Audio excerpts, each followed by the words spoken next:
अगर हम centre of मास निकाले टू पार्टिकल सिस्टम का, तो आप देखेंगे कि हमारे पास अगर ये दो पार्टिकल है, एक का मास m1 दूसरे का मास m2 है, ठीक है।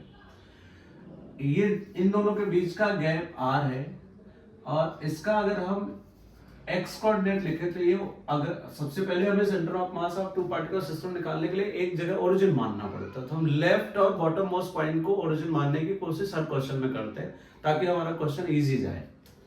तो ये हो गया हमारे पास 0,0 इसका x कोऑर्डिनेट 0, y कोऑर्डिनेट 0, और फिर यहां से x कोऑर्डिनेट r है, y कोऑर्डिनेट कितना है 0। क्लियर है सबको? तो इसका अगर हम एक्सियम निकालेंगे तो एक्सियम होता है बच्चों m1 x1 plus m2 x2 upon m1 plus m2। ये टू पार्टिकल सिस्टम का सेंटर ऑफ मास का x कोऑर्डिनेट निकलता है। अगर इसका ycm निकाले तो ycm का फॉर्मूला होता है m1 y1 plus m2 y2 upon m1 plus m2। अगर हम ZCM निकाले बच्चों तो क्या आएगा? इसका जो ZCM आएगा वो कितना आएगा हमारे पास m1 z1, अब आगे आप बताएंगे क्या आने वाला है, plus m2 z2 upon m1 plus m2। तो यहाँ पर देखो हमारा y कोऑर्डिनेट और z कोऑर्डिनेट की जरूरत नहीं है क्योंकि हमें x कोऑर्डिनेट की जरूरत है। तो यहाँ पर जो एक्सियम हम निकालेंगे, एक्सियम की वैल्यू आएगी m1 x1, m1 m है, x1 कितना है 0, तो m1 इंटू 0 आ गया। क्लियर है? प्लस अगर m2 देखें तो m2 m2 है, इसका x कोऑर्डिनेट कितना है r, m2 into r upon mass हो गया m1 प्लस m2। तो ये आ गया हमारे पास एक्सियम की जो वैल्यू आई बच्चों, आ गया हमारे पास m2r upon m1 plus m2। ये हमारा सेंटर ऑफ मास का x कोऑर्डिनेट हो गया। मतलब कहने का इस टू पार्टिकल सिस्टम का जो कंबाइंड सेंटर ऑफ मास है वो यहाँ कहीं है। कंबाइंड सेंटर ऑफ मास यहां से x डिस्टेंस पर, तो अगर यहां से x डिस्टेंस पर ये वैल्यू आई m2r upon m1 plus m2, तो यहां से इस वाले पार्टिकल से जो डिस्टेंस आएगी वो आ जाएगी r माइनस x। ठीक है? तो अगर r माइनस x, अगर इसको x को हम मान ले कि ये r1 है, तो r, और इसको मान ले कि ये r2 है, तो r2 हमारे पास कितना आएगा, r2 आ जाएगा r माइनस x। तो r2 की जो वैल्यू आएगी बच्चों हमारे पास वो आ जाएगी कितनी बोलो, r2 आएगा हमारे पास r माइनस m2r, ये वाली वैल्यू m2r अपॉन कितना m1 प्लस m2। अब इसको थोड़ा सिंप्लीफाई कर लीजिए, तो इसको इसमें प्रोडक्ट करोगे तो कितना हो जाएगा m1r plus m2r minus m2r upon m1 plus m2। मुझे लगता है कि आपको क्लियर हो रहा होगा बच्चों। ये इससे कैंसिल हो जाएगा, तो r2 की जो वैल्यू आएगी हमारे पास वो आ जाएगी m1r upon m1 plus m2। मतलब कहने का कि जो centre combined in two particle system का जो सेंटर ऑफ मास है, कंबाइंड सेंटर ऑफ मास है कंबाइंड बॉडी का, वो यहां से x1 यानी r1 डिस्टेंस पे है, जो कि यहां पर हम लोगों ने कैलकुलेट किया, ये r1 आ गया, और फिर इस वाले मास से अगर हम कैलकुलेट कर रहे हैं तो वो वैल्यू आई हमारे पास r2 जो यहां कैलकुलेट किया कि m1r upon m1 plus m2। अगर यहां पर हम दोनों तरफ, इधर हमने मल्टीप्लाई कर दिया m1 का और इधर मल्टीप्लाई कर दिया m2 का, तो आप देखोगे कि m2 इधर भी प्रोडक्ट होगा और m1 इधर भी प्रोडक्ट होगा। यानी लेफ्ट हैंड साइड प्रोडक्ट करेंगे तो राइट हैंड साइड भी हमें प्रोडक्ट करना पड़ेगा। तो अगर इसको इक्वेशन मान ले कि ये फर्स्ट है और इसको मान ले सेकेंड है, तो आप देखोगे कि इसका ये वाला जो टर्म है ये वाला सेम है दोनों के लिए। तो m1 r1 बराबर आया हमारे पास m2 r2। इसको कहते हैं मास moment about centre of mass does not change, यानी सेंटर ऑफ मास के अबाउट जो मास मोमेंट आ रहा है वो कैसा है, कांस्टेंट है।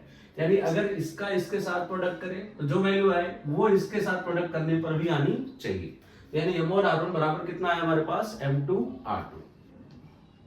तो बेसिकली यहाँ पर हमें तुम्हें ये सिखाना था कि अगर मान लो डिस्क्रीट टू पार्टिकल सिस्टम का निकाल लिया हमने, अगर डिस्क्रीट पार्टिकल सिस्टम है, बस जैसे ये मान लो ओरिजिन है, कोई पार्टिकल यहाँ है, कोई पार्टिकल यहाँ है, कोई पार्टिकल यहाँ है, ऐसा ये r1 डिस्टेंस r1 वेक्टर है, इसका मास m1 है, ये r2 वेक्टर है, इसका मास m2 है, ये हमारा मास m3 है और ये r3 वेक्टर है, ठीक है। और इसको हमने ओरिजिन मान रखा है।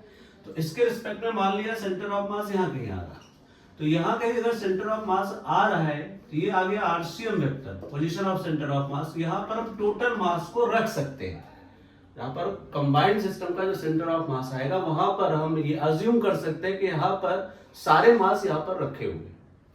तो अगर हम RCM कैलकुलेट करें तो ये वैल्यू आती है हमारे पास m1 r1 vector plus m2 r2 vector till mn rn vector upon m1 plus m2 till mn तक। हमने n पार्टिकल ले लिया, समझो कि यहाँ पर nth पार्टिकल यहाँ पर है, इसका position of centre of mass rn है। क्लियर है बच्चों? तो आप ऐसे RCM को आप ऐसे भी लिख सकते हो, RCM vector is equal to XCM i cap plus YCM j cap plus ZCM k cap, आप ऐसे भी लिख सकते हो। तो उसके लिए आपको एक्सियम YCM ZCM अलग से कैलकुलेट करना पड़ेगा, ये वाला फॉर्मूला लगा के। ये हमने केवल 2 पार्टिकल सिस्टम के लिए लिखा है, अगर 2 से ज्यादा पार्टिकल्स हैं तो आप ऐसे वेक्टर फॉर्म में लिख सकते हैं। क्लियर है बच्चों? अब एक बहुत ही प्यारा सा क्वेश्चन करेंगे हम लोग, जो जिससे तुम्हारा बहुत सारे लॉजिक, बहुत सारे कॉन्सेप्ट और अच्छे होंगे और क्लियर होंगे, ठीक है।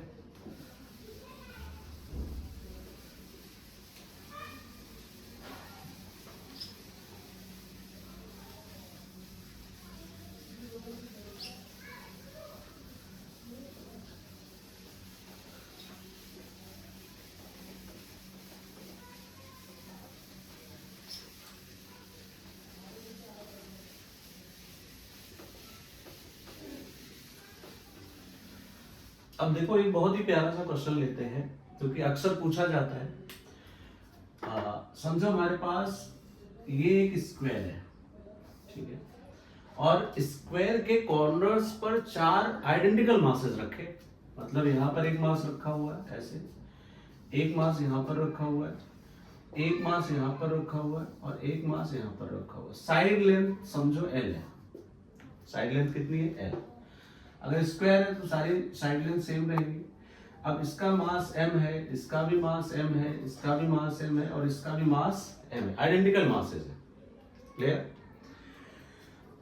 अगर इस डिस्क्रीट पार्टिकल सिस्टम का हम सेंटर ऑफ मास देखें तो साइड लेंथ सेम है, तो सोचो कि आइडेंटिकल मासेस है, तो इसका जो सेंटर ऑफ मास आएगा इस डिस्क्रीट पार्टिकल सिस्टम का, वो इसके सेंटर पे कहीं लाई करेगा। कहां लाई करेगा? सेंटर पे। करके देख लेते हैं भाई। अगर इसका एक्सियम हम निकालें तो L/2 पर आना चाहिए। तो एक्सियम अगर हम निकालेंगे तो इसका कोऑर्डिनेट लिखते जाओ 0,0, इसका हो जाएगा L,0, यहां से x चले L,0 हो गया। इसके कोऑर्डिनेट लिखोगे L, L होगा, इसका कोऑर्डिनेट लिखोगे तो कितना हो जाएगा बेटा? x में 0, y में L। अब लिखना स्टार्ट कर दो। m1 x1 मतलब m into 0 plus m2 x2 m into कितना? L। क्लियर है क्या सबको? प्लस तीसरा पार्टिकल m इंटू L, चौथा particle m into 0 upon total mass कितना है? 4m। अगर इसको सॉल्व करोगे तो एक्सियम की वैल्यू आप पाओगे बच्चों, ये 0 हो गया, ये 0 हो गया, ये आया हमारे पास 2mn अपॉन 4m, m से m कैंसिल हुआ, ये आ गया L/2। मतलब यहां से L/2 पर, यहां से L/2 लोकेशन x की वैल्यू ये आ गई। अगर हमारा y भी L/2 आ जाए तो इसका मतलब ये है कि सेंटर ऑफ मास इसके सेंटर पे लाई करेगा, और वो आएगा कैलकुलेट करने के बाद।